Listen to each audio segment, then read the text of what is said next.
Hello dear बच्चा party, welcome back my YouTube channel बच्चा party science. तो बच्चा लोग, जैसे कि आपको पता है, हम पढ़े थे एनसीईआरटी क्लास 8 साइंस का 4th chapter materials, metals and non metals के बारे में। ओके, तो इसमें हमने पहले वाले पार्ट में इंट्रोडक्शंस और फिजिकल प्रॉपर्टी देखी मेटल और नॉन मेटल की। ओके, तो आज हम इसमें नए टॉपिक की ओर जाएंगे। इसमें आज हम पढ़ेंगे केमिकल्स प्रॉपर्टी के बारे में। तो चलिए स्टार्ट करते हैं।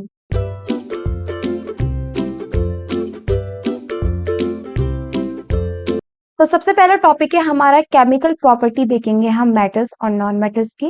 तो इसमें पहला है रिएक्शन विद ऑक्सीजन।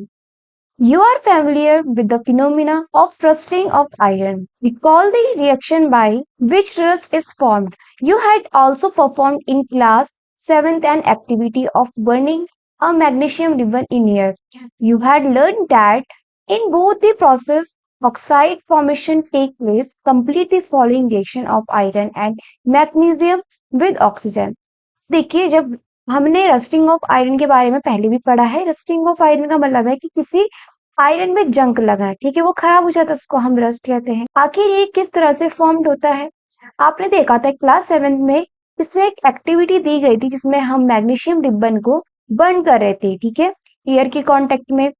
अब जब वो प्रोसेस हो रही थी तो उसमें देखा हमने कि ऑक्साइड फॉर्मेशन हो रहा था एक जगह। तो आखिर ये ऐसा कैसे हो रहा था, हम इसकी इक्वेशन में आएंगे, देखेंगे। अब नीचे देखो, आपको इक्वेशन दी गई है। आयरन है, आयरन को ऑक्सीजन के साथ प्लस वाटर के साथ मिक्स करा है, ठीक है, सबको एक साथ मिक्स करा। देख रहे हो आप यहाँ पे कि आयरन के फॉर्म मतलब आप यहाँ पे देख रहे हो कि इनके साथ इनके फॉर्मूले भी दिए हैं, जैसे कि आयरन को हम Fe कहते हैं, ऑक्सीजन को O2 कहते हैं, वाटर को H2O। वाटर का मतलब है इसमें हाइड्रोजन प्लस ऑक्सीजन फॉर्म बना है, ठीक है। अब इसमें से क्या क्या चीजें फॉर्म्ड हुई है? मैग्नीशियम प्लस ऑक्सीजन, ये चीज फॉर्म हुए, और साथ में हमें इसमें रस्ट भी देखने को मिलेगा। ओके, यहाँ पे क्वेश्चन मार्क दिया गया है, यहाँ पे आपने फिल करना है। बढ़ते हैं एक्टिविटी 4.3 में। Let's us check the nature of rust formed as a result of reaction between iron, oxygen and water. तो चलिए इस एक्टिविटी में हम देखेंगे कि इस तरह से रस्ट फॉर्म होता है, उसका कैसा रिजल्ट आता है। तो हमने आयरन, ऑक्सीजन और वाटर को, सबको, इन तीनों को हमने एक साथ रिएक्ट करना है। इसके बाद आपने एक स्पून में रस्ट कलेक्ट करना है, फिर उसमें आपने थोड़ा सा अमाउंट वाटर को डालना है। You will find that rust remain suspended in water. आपको देखने को मिलेगा कि जो रस्ट है वो अलग हो गया है, बाकी वाटर अलग हो गया है। Check the suspension well. आप आपने सस्पेंशन वेल को चेक करना है, जैसे कि आपको नीचे यहाँ पे दिया गया है, यहाँ पे आप देख रहे हो एक वेल दी गई है। Test the solution with red and blue litmus paper. अब फिगर 4.3 में यहाँ पे नीचे आपको लिटमस पेपर दिया गया है, तो आपने रेड और ब्लू दोनों को यूज करना है और ऑब्जर्व करना है कि इसमें क्या हुआ है, और ये भी देखना है क्या ये एसिडिक है या फिर बेसिक है, ठीक है। यहाँ पे आपने ये टेस्ट करना है, इस तरह से आपको रस्ट देखने को मिलेगा। Okay, now recall the activity of burning magnesium ribbon. The ash obtained on burning magnesium ribbon is dissolved in water and tested for its acidic और basic nature। अब इस एक्टिविटी को एक बार और याद करो कि हमने क्या करा था, मैग्नीशियम रिबन को बर्न करा था, ठीक है। उसमें से हमें एक ऐश मिली, ऑप्टेन हुआ, हमें मैग्नीशियम रिबन से ऐश मिला, ठीक है। अब हम इसको डिसॉल्व करेंगे वाटर के साथ, टेस्ट करेंगे इसी तरह से, और देखेंगे क्या ये एसिडिक है कि ये बेसिक है। तो आपको क्या रिजल्ट देखने को मिलता है, ठीक है। You must have observe that read it must turn blue. So, oxide of magnesium is also basic in nature. In general, metallic oxide are basic in nature. हमने ऑब्जर्व करा, जब हमने रेड लिटमस पेपर को डाला तो ये blue में turn हो जाता है। तो जो ऑक्सीजन होता है मैग्नीशियम में, वो बेसिक होता है इन नेचर में। ओके, जनरली क्या होता है, जो मेटेलिक ऑक्साइड होते हैं वो नेचर में बेसिक पाए जाते हैं। तो इस तरह से हम रिएक्शन देखेंगे नॉन मेटल का, ऑब्जर्व करेंगे इन चीजों को, ठीक है, कि जो ऑक्सीजन के साथ मिक्स हो जाते हैं उन वो क्या होते हैं, वो एसिडिक होते हैं या बेसिक होते हैं, इस तरह से आप पता कर सकते हो। एक्टिविटी 4.4 दी गई है, जिसमें आपको टीचर की हेल्प से ये एक्टिविटी करनी है। Take a small amount of powder sulphur in a deflagrating spoon and heat it. आपने थोड़े अमाउंट में सल्फर पाउडर लेना है डिफ्लेग्रेटिंग स्पून में, ओके। उसके बाद उसको हीट कर देना है आपने। If deflagrating spoon is not available, you may take a metallic cap of any bottle and wrap a metallic wire around it and give it the shape following figure 4.48। अगर आपके पास वो स्पून अवेलेबल नहीं है तो आप metallic cap का use कर सकते हो बॉटल की। उसमें आपने मेटेलिक वायर लगानी है उसके आसपास, जैसे कि आपको फिगर 4.4a में दिया गया है। यहाँ पे आप देख रहे हो इस तरह से ये कैप है और ये मेटेलिक वायर यूज की गई है, okay. As soon as sulphur start burning, introduce the spoon into a gas jar और ग्लास ट्यूबलर। उसके बाद हमने सल्फर को बर्न करना स्टार्ट करना है, ठीक है। कोई भी आपके पास गैस जार होगा या गैस ट्यूबलर होगा, आपके पास कोई भी गैस जार होगा या फिर ग्लास ट्यूबलर होगा, जैसे कि आपको फिगर 4.4 बी में दिया गया है, इस तरह से आपने यूज करना है। Cover the tubular with a lid to ensure that the gas produce do not escape. आपने उस टम्बलर को अच्छे से कवर कर देना है ताकि जो उसके अंदर की गैस है वो बाहर ना जाए। Remove the spoon after some time, add a small quantity of water into the tumbler and quick replace the lid. उस स्पून को कुछ टाइम बाद आपने रिमूव कर देना, हटा देना है वहां से। थोड़े अमाउंट में आपने वाटर को ऐड करना है उस ट्यूबलर में। शेक द ट्यूबलर वेट, अब अच्छे से आपने शेक कर देना है ट्यूबलर को। चेक करना है उस सोल्यूशन को कि वो रेड है ब्लू है, लिटमस पेपर से, ओके। एक और टेबल दी गई है 4.4, इसमें आपको दे रखा है कि मेटल्स या फिर नॉन मेटल्स एसिड होते हैं कि बेसिक होते हैं। तो यहाँ पे देख रहे हो पहले वाले पॉइंट में बेस का नाम दिया है कैल्शियम हाइड्रोक्साइड, ठीक है। अब ये कहाँ पाया जाता है, यहाँ पे मेटल दे रखा है कैल्शियम, कैल्शियम में मिलता है। ये इस एसिड का नाम क्या होता है, सल्फ्यूरिक एसिड है, और नॉन मेटल में ये सल्फर होता है। इस तरह से अपने बेस के नाम लिखने हैं, बेस के नाम ऐसे लिखने हैं कि वो मेटल में भी आना चाहिए और वो नॉन मेटल में भी आना चाहिए, okay. The name of the product form in the reaction of sulphur and oxygen is sulphur dioxide. When sulfur dioxide is dissolved in water, sulfurous acid is formed। अब देखिए जो नाम फॉर्म्ड हुआ था एक रिएक्शन का सल्फर एंड ऑक्सीजन, जिससे हमें सल्फर डाइऑक्साइड ऑप्टेन होता है, गैस होती है ये हमें ऑप्टेन होती है।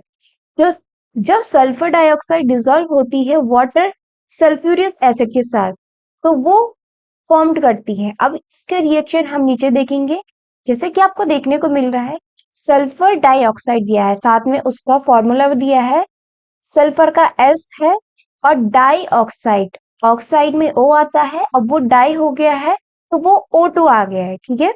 ये आपको धीरे धीरे हायर क्लास में भी समझ में आने लग जाएगा, पर लेकिन जैसे जैसे आपको इन फॉर्मूले के साथ इक्वेशन दी गई है, ठीक है, आगे उनका फॉर्मूला भी दिया है कि किसको किस नाम से कहा जाता है, ये भी आप याद रखना। ये कुछ कुछ कॉमन चीजें जैसे कि ऑक्सीजन, हाइड्रोजन, सल्फर, ये सारी चीजें हो गई हैं, इनको याद रखना, ठीक है। अब इसमें ऐड करा हमने वाटर, वाटर दो चीजों से मिक्स करके बनता है, हाइड्रोजन प्लस ऑक्सीजन। अब H2 है हाइड्रोजन, ठीक है, और ऑक्सीजन, तो हमें क्या फॉर्म मिलता है, सल्फ्यूरस एसिड, ठीक है। अब इसका फॉर्मूला क्या है, अब आप ध्यान से देख रहे हो ये इक्वेशन सल्फर डाइऑक्साइड और वाटर को दोनों को मिक्स करके बनी है, ठीक है। तो इसमें H2 आ रखा है, वाटर का H2SO3 आ रखा है, ठीक है। ये मैं आपको कभी बाद में बताऊंगी या फिर आगे वाली क्लास में आपको बताऊंगी किस तरह से ये इक्वेशन बनती है।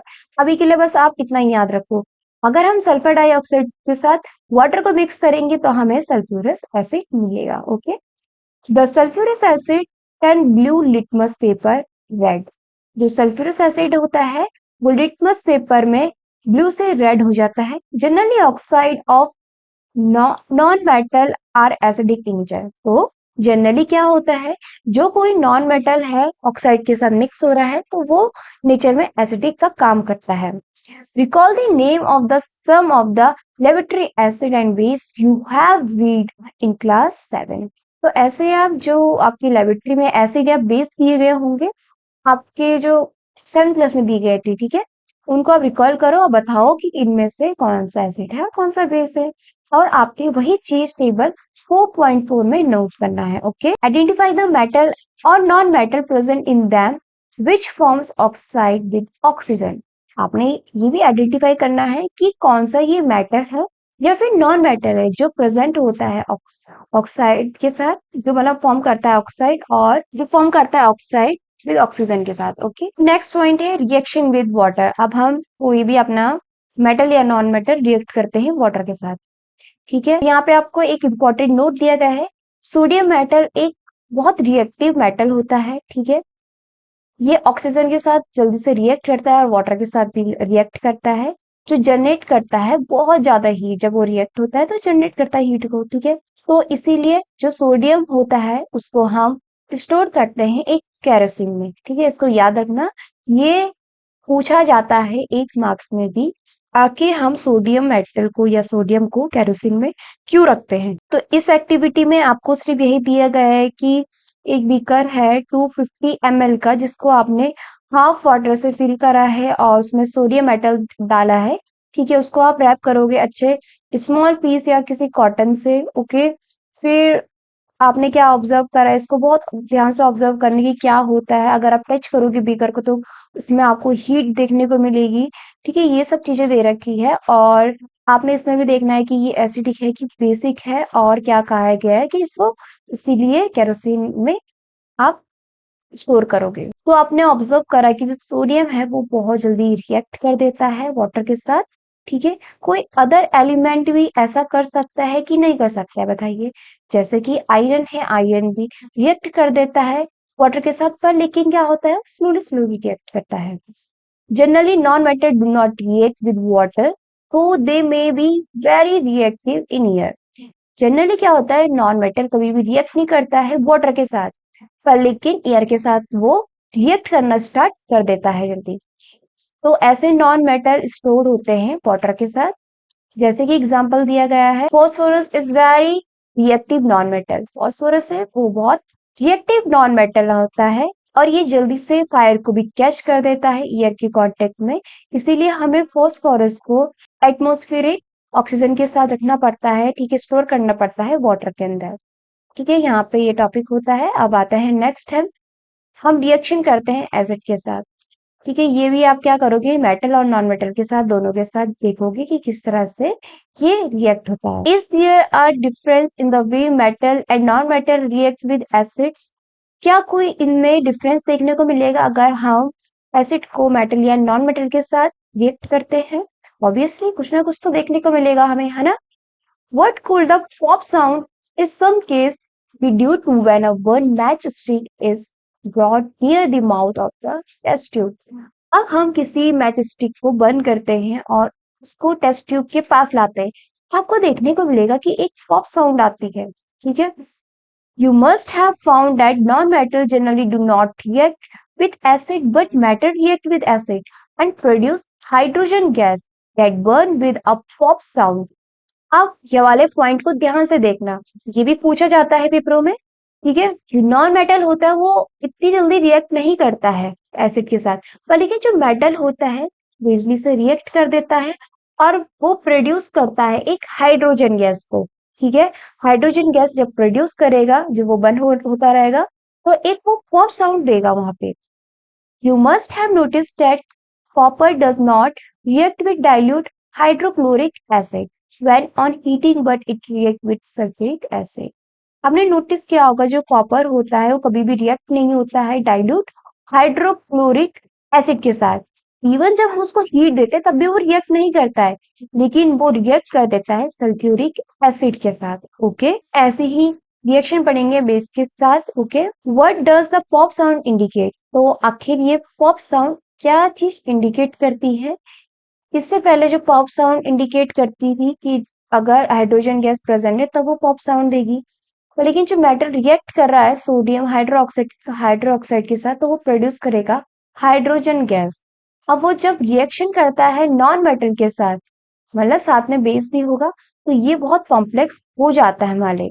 ठीक है, तो यहाँ पे थोड़ा कॉम्प्लेक्सिटी आ जाती है आपके लिए कि किस तरह से आप ये काम करोगे। तो नीचे आपको दिया है कि अब हम डिस्प्लेसमेंट रिएक्शन करेंगे। डिस्प्लेसमेंट रिएक्शन मतलब किसी एक चीज को हम डिस्प्लेस कर देंगे दूसरी जगह, ठीक है। पहले तो हमने ऊपर देखा था कि दो चीज को जब हम कंबाइन कर रहे हैं तो उससे एक चीज फॉर्म्ड हो रही है, बट अब डिस्प्लेसमेंट रिएक्शन एक ऐसी रिएक्शन होती है जहां पे आखिर हम दो चीज भी फॉर्म्ड कर रहे हैं, तो उसमें से एक चीज को हम साइड कर देंगे। या अगर हम कुछ भी रिएक्ट करें तो वो गैस में भी डिसअपियर हो सकता है या फिर गैस में भी आ सकता है, ऐसा कुछ हो सकता है इसमें। ओके, पढ़ते हैं हम इसमें। आपने एक एक्टिविटी पढ़ी थी जिसमें हमने रिएक्शन के बारे में पढ़ा था, कॉपर सल्फेट और आयरन, ठीक है। आपने ये सब चीजें क्लास 7 में पढ़ी थी और ऑब्जर्व करा था इसका रिएक्शन किस तरह से ये रिएक्ट होता है। और यहाँ पे आपको एक्टिविटी दी गई, एक्टिविटी 4.8, जिसमें आपको दिया है कि 500 ml बीकर लेना है आपने, जिसको लेबल करना है ABCDE से। ओके, उसके बाद आपने 50 ml वाटर लेना है हर एक बीकर में और डिसॉल्व कर देना है, एक टी स्पून फुल करना है, ठीक है, उसमें डिसॉल्व कर देना है बीकर में, जैसे कि आपको फिगर 4.6 में दिया गया है। उन बीकर को थोड़ा शांति रहने दो, मतलब उसमें छेड़ो मत, और इस रिकॉर्ड को आप ऑब्जर्व करोगे और लिखोगे अपने नोटबुक में, ठीक है। तो यहाँ पे देखने को मिल रहा है कि जब आपने इसको छेड़ा नहीं है और कुछ सॉल्यूशंस इसमें डाले हैं, तो बीकर ए में आपने क्या देख डाला है कि कॉपर सल्फेट डाला है। ओके, कॉपर सल्फेट डाला था आपने प्लस जिंक ग्रेनुअल, ये आपने डाला था। तो यहाँ पे कॉपर अलग हो गया है और ZnSO4 ये अलग हो गया। तो इसी को हम डिस्प्लेसमेंट रिएक्शन कहते हैं, जहाँ पे हमारा एक एलिमेंट अलग हो जाता है, ठीक है। तो यहाँ पे आपको सब चीज दे रखी है। कॉपर सल्फेट को CuSO4 कहते हैं, आयरन नील को Fe कहते हैं। आयरन वही हुआ Fe वाला, ठीक है। ये रिएक्ट करा तो क्या चीज हमारा अलग होगा, ये सब आपको देखने को मिलता है। What चीज do you observe in the various beaker, तो आपको आखिर इन अलग अलग बीकर में क्या चीज देखने को मिली है। आपने पढ़ा कि जो मेटल डिस्प्लेस होता है किसी दूसरे मेटल में तो वो फॉर्म करता है एक एक्यूज सॉल्यूशन में। ओके, अगर आपके पास बीकर ए दिया है जिसमें जिंक है, ठीक है, वो रिप्लेस कर रहा है कॉपर को और फॉर्म कर रहा है कॉपर सल्फेट CuSO4 को फॉर्म कर रहा है। That is why the blue color of copper sulfate disappear and powdery red mesh copper is deposited at the bottom of the beaker. The reaction can be represented as follows. आपने देखा zinc ने क्या replace करा, copper को replace करा, ठीक है, जब उसने कॉपर सल्फेट को फॉर्म करा था। तो इसमें आपने देखा कि क्यों जो ब्लू कलर फॉर्म हुआ है एक कॉपर सल्फेट में और वो डिसअपियर हो गया था पाउडरी रेड मैश में, ठीक है। पाउडरी रेड जो था वो था आपका कॉपर, जो कि बॉटम में बीकर की बॉटम में रह गया था। अब इसको हम थोड़ी इक्वेशन से समझेंगे नीचे कि किस तरह से ये रिप्लेस हुआ है। कॉपर सल्फेट को मिक्स करा हमने जिंक के साथ। अब देखो कॉपर सल्फेट है वो ब्लू कलर का है, कॉपर सल्फेट को हम क्या लिखते हैं, कॉपर को लिखते हैं हम Cu और सल्फेट को लिखते हैं हम SO4। इसके साथ हमने जिंक ऐड करा Zn, इसने क्या फॉर्म करा जिंक सल्फेट, ठीक है, ZnSO4। तो अब देख रहे हो कि इसने क्या हटा दिया, क्या डिस्प्लेस कर दिया, कॉपर को डिस्प्लेस कर दिया है, कॉपर साइड हो गया है। और जो जिंक सल्फेट था वो कलरलेस था, उसमें कोई भी कलर नहीं था, बट जो कॉपर था वो रेड पाउडरी बन गया था। ओके, इस तरह से आपको इक्वेशन दी जाएंगी डिस्प्लेसमेंट रिएक्शन की, आपने वो करना है, ठीक है। मैं ऐसे ही कुछ एग्जांपल आपको आगे बताऊंगी, शॉर्ट्स में बता दूंगी आपको कि किस तरह से ये करते हैं डिस्प्लेसमेंट रिएक्शन, कोई भी रिएक्शन करते हैं आपको उससे आइडिया हो जाएगा। Okay, can you write down the reaction take place in beaker B in similar manner, क्या आप ऐसी ही बीकर बी के बारे में जो आपने इक्वेशन लिखी है इसको लिख सकते हो। अगर आपको पता हो गया है तो आप डेफिनेटली लिखोगे। Okay, there could have been displacement of zinc by copper in beaker C and by iron in beaker E. जो डिस्प्लेसमेंट रिएक्शन हुई थी जिंक के द्वारा कॉपर में बीकर सी में, ठीक है, तो वहां पे क्या देखा था, जो आयरन था वो बीकर ई में था, ठीक है। सिमिलरली जो iron could be displaced by copper in beaker D, उसी तरह से आयरन ने डिस्प्लेस करा कॉपर को बीकर डी में। Since we do not see any change in Baker C, we can infer that copper is not able to replace zinc from zinc sulfate. हालांकि अब हमने दूसरे बेकर में देखा, बेकर सी में इसमें कोई भी चेंज नहीं हुआ है, ठीक है। कोई भी इसमें रिएक्ट नहीं हुआ है कि इसमें क्या डिस्प्लेस हुआ है क्या नहीं, इसमें हमें कुछ भी देखने को मिलता नहीं है। पर क्यों? When zinc can replace copper in beaker A, why can not copper replace zinc in beaker C? आखिर जब जिंक रिप्लेस कर सकता है कॉपर को बीकर ए में, तो वो बीकर सी में रिप्लेस क्यों नहीं कर पा रहा है? Remember that science is not arbitrary. और याद रखना, ये जो साइंस लग रही है वो हर जगह ऐसे यूज नहीं होती, इसका भी कुछ ना कुछ फैक्ट या कुछ रूल्स होते हैं। Okay, and the rule here is the zinc is more reactive than copper and iron. Okay, अब देखो उसने आखिर रिप्लेस क्यों नहीं करा? क्योंकि एक रूल है इसमें, जो जिंक है वो जिंक बहुत रिएक्टिव होता है कॉपर से और आयरन से। ठीक है, a more reactive metal can replace a less reactive metal, but a less reactive one cannot replace a more reactive metal. अब इस चीज को ध्यान से समझिए। हमने देखा जो जिंक है वो बहुत रिएक्टिव होता है कॉपर से भी और आयरन से भी, पर लेकिन जो बहुत ज्यादा रिएक्टिव होता है, रिएक्टिव मेटल होता है, वो रिप्लेस कर सकता है किसी भी लेस रिएक्टिव मेटल को। ओके, पर लेकिन जो लेस रिएक्टिव होता है वो कभी भी रिप्लेस नहीं करता है एक हाईली रिएक्टिव मेटल को। आपको मैंने यहाँ पे सामने चार्ट दिया है। यहाँ पे आपको देखने को मिल रहा है कि सबसे लेस रिएक्टिव कौन है और सबसे हाईली रिएक्टिव मेटल कौन सा है। ठीक है, तो ये इम्पोर्टेंट है, ये इसलिए इम्पोर्टेंट है ताकि आपको आइडिया हो जाएगा कि आखिर हम डिस्प्लेसमेंट रिएक्शन में कैसे यूज करेंगे इस फॉर्मूले को। ओके, तो इस चार्ट को अच्छे से देखिए, सबसे लेस कौन सा होता है, सबसे हाई कौन सा होता है, कौन किसको रिप्लेस कर सकता है। Okay, now you can understand why there are no displacement reaction in beaker D and E also. तो आपको इतना पता चल गया होगा कि आखिर बीकर डी और ई में क्यों नहीं वो रिप्लेस हुआ है।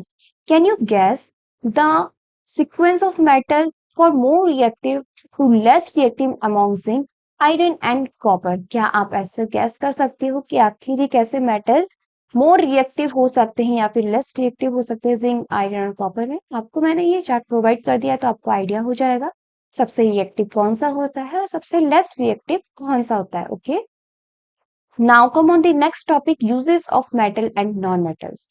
You should be able to guess why metals are used in making machinery, automobiles, airplanes, cranes, satellites, industrial gadgets, cooking utensils, water boilers, etc. etc. Okay, तो आखिर मेटल्स और नॉन मेटल्स कहाँ कहाँ हमें यूज में आते हैं? देखिए, हर चीज तो यूज में आती है, जैसे जैसे कि मेटल यूज होता है बहुत सारी machinery, automobiles, aeroplanes and etcetera, जो भी आपको यहाँ पे दिया है इन सब में मेटल्स यूज होता है।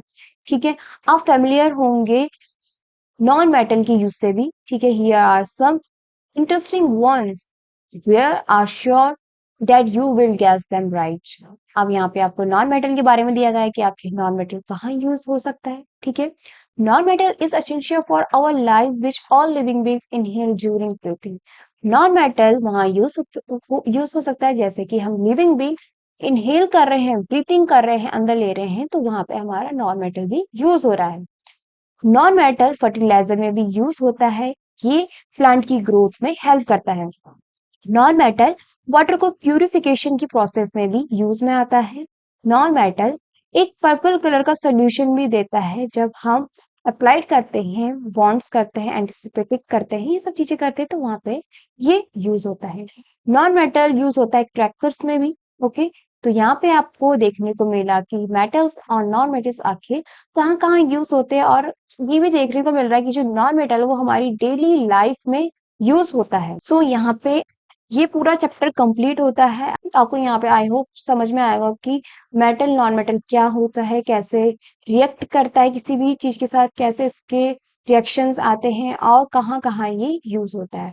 अब जैसे कि इसमें फॉर्मूले हैं, ठीक है, इसमें डिस्प्लेसमेंट रिएक्शन है, कंबाइंड रिएक्शन है, ठीक है, कुछ भी है, चार्ट है कि कब सबसे रिएक्टिव कौन है, सबसे कम, तो ये सब मैं आपको पढ़ाऊंगी। ठीक है, या फिर मैं एक शॉर्ट प्रोवाइड करूंगी जिसमें अच्छे से इसको डिटेल में समझाऊंगी, या फिर आपके लिए एक अलग सी वीडियो बनाऊंगी और उसमें अच्छे से बताऊंगी किस तरह से ये रिएक्शन होती है।